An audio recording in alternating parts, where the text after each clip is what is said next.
ফাংশনের এই অঙ্কটি হলো যদি f of t equal to t to the power 4 plus t square plus 1 by t square হয় তবে এফ অফ মাইনাস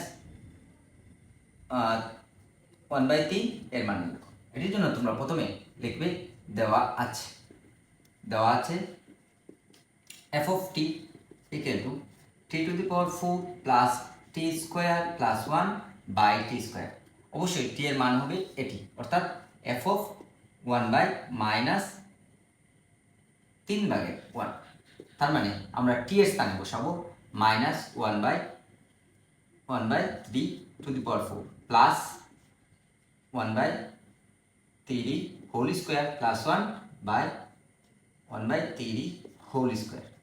তোমরা দেখো তো এই পাওয়ার অর্থাৎ minus 1 by 3 to the power 4 মানে পাওয়ারটি আছে প্লাস, এখন কিন্তু তোমরা মাইনাস 1 গুণ মাইনাস 1 বাই 3 গুণ মাইনাস 1 বাই 3 গুণ মাইনাস 1 বাই 3 লেখো। তারপরে দেখো তো মাইনাসে মাইনাসে প্লাস, মাইনাসে মাইনাসে প্লাস, তার মানে 1 বাই 3 কে 4 যদি তোমরা ক্যালকুলেটরে সাহায্য করো অর্থাৎ 3 কে 4 তার মানে তোমাদের চলে আসে 81। তার মানে এই স্থানে তোমাদের হবে 1 বাই 81। তারপর প্লাস, দেখো তো এখানেও পাওয়ারটি জোড় আছে, তার মানে অবশ্যই মাইনাস মাইনাসে প্লাস হয়ে যাবে, তারপর 1 বাই 9 প্লাস 1। দেখো তো এই স্থানেও তোমাদের পাওয়ারটি জোড় আছে, তার মানে 1 বাই 9। এখন তোমরা অবশ্যই লসাগু নেবে। এখানে দেখো তো 81 এবং 9 এর মধ্যে লসাগু হবে 81। তারপর এই 81 দ্বারা 81কে ভাগ করলে অবশ্যই 1 পড়ে থাকে। তারপর এই 81 দ্বারা তোমরা 9কে ভাগ করবে।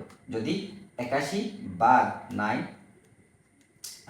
81 ভাগ 9 তার মানে পড়ে থাকে 9।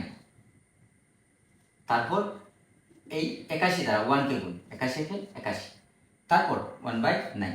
তারপর তুমি অবশ্যই উপরের সবগুলো যোগ করে নেবে, অর্থাৎ 81 প্লাস 9 প্লাস 1 তার মানে 91, উপরে পড়ে থাকে 91 বাই 81, তারপর নিচে 1 বাই 9। এখন তুমি 91 বাই 81 এটা অবশ্যই উল্টে যাবে 9 বাই 1। এখন তুমি এটার সাথে এটা কাটবে, যদি এটার সাথে এটা কাটো তার মানে পড়ে থাকে 9, তারপর 91 ভাগের 9, অর্থাৎ এই প্রশ্নের উত্তর হবে 91 ভাগের 9। সবাইকে অনেক অনেক ধন্যবাদ।